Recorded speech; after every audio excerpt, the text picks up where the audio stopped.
Start with some breaking news on President-elect Donald Trump's hush money conviction. That's the case here in New York.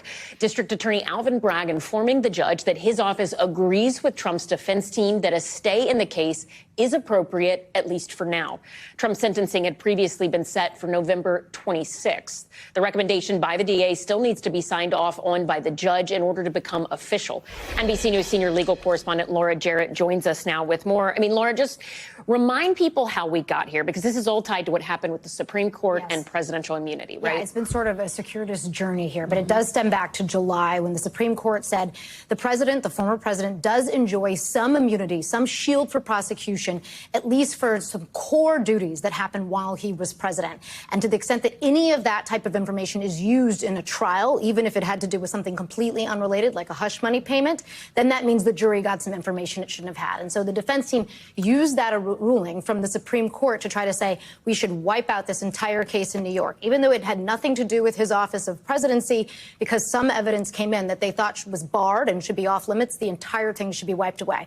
Then, of course, he was reelected. He was elected as the next president on November 5th. And because of that, the defense also thinks there's no way that he should be hauled into court in New York City and sentenced because he's the president-elect. So because of those two issues, which are really different and independent, that's why the defense thinks this entire case should go away. Our position is we realize we have some daylight here between us. And so why don't we just pause everything while the court works through these issues instead of having this looming sentencing?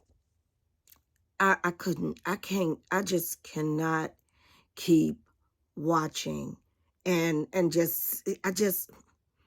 I don't understand why this man continues to get over on the American people like he is. Immunity, the disrespect that he has shown to this country, the disrespect, all of the horrible things that he has done to this country and the American people.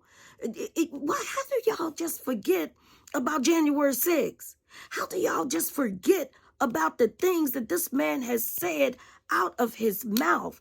How do y'all just forget about that? How is that not important? How's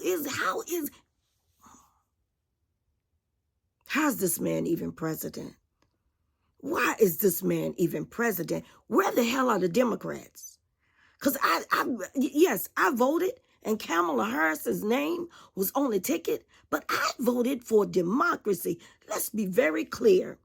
This is terrible. This is an outrage. This man continues to get over on this country, and he continues to get over on the American people. I want some answers. I'm tired of this. I am sick and tired of this.